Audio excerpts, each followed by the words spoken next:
Ce que Lamine Yamal nous a montré hier, c'était pas juste du football.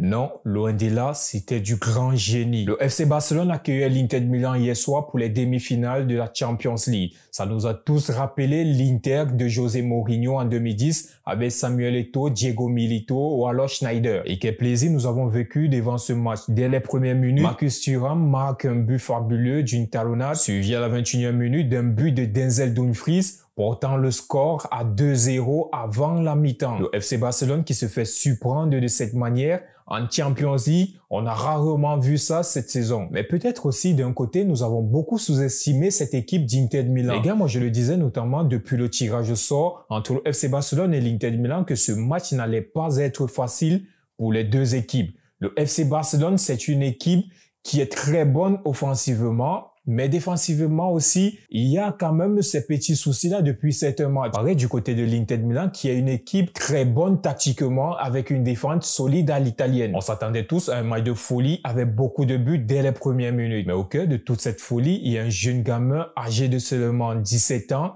Lamine Yamal. Celui-là même qui célébrait sa 100e apparition avec le FC Barcelone. À la 24e minute, il récupère le ballon, dribble 2-3 défenseurs et met un enroulé à la Arjen Robben Prime, réduisant le score à 2-1. Ce magnifique but marqué par Lamine Yamal fait de lui aujourd'hui le premier joueur de l'histoire âgé de moins de 17 ans à marquer en demi-finale de Champions League. Il surpasse ainsi Kylian Mbappé. Je n'ai pas de mots pour exprimer la grandeur et le génie de ce joueur. Lamine Yamal aujourd'hui a seulement 17 ans. Imaginez-vous, il n'est même pas encore adulte.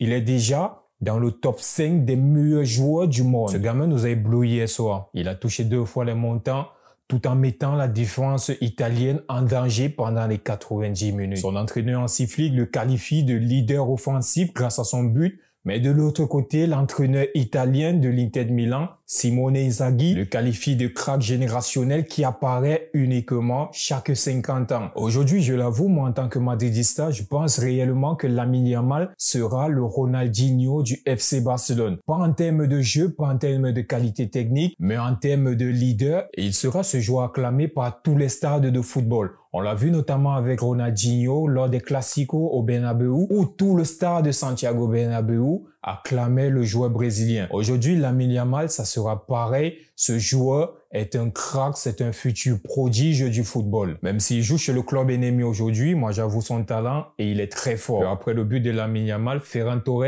égalise et porte le score à 2-2. Ferran Torres aussi, c'est un joueur sur qui on doit beaucoup parler. Mais les gars, comme c'est pas un joueur très marketing, très bankable, on ne va pas énumérer beaucoup d'effets sur lui parce que aujourd'hui, ce qui nous montre, il est quitté de joker à titulaire tout en gardant sa constance tout au long du match. Lors du Classico, il a marqué. Hier soir encore, il a marqué. Chaque match où on ne l'attend pas, il est là. Ferran Torres répond toujours présent au FC Barcelone. Quand on sait d'où il vient, quand on sait ce qu'il a traversé aujourd'hui, c'est à féliciter les gars. Ce mental que ce joueur a après toutes les critiques subies dans son club aujourd'hui et les fans Blaugrana sont satisfaits du joueur. Le match va se terminer sous un score de 3 buts partout avec Dumfries qui va à nouveau marquer et un but de Rafinha dévié par Sommer. Je me suis régalé devant cette demi-finale qui opposait deux grands clubs du football moderne. D'un côté, on a l'Inter de Milan qui essaye chaque année de revenir au devant de la scène, notamment quand on connaît des périodes creuses que l'Inter de Milan a fait de 2012 jusqu'en 2017 sans pouvoir participer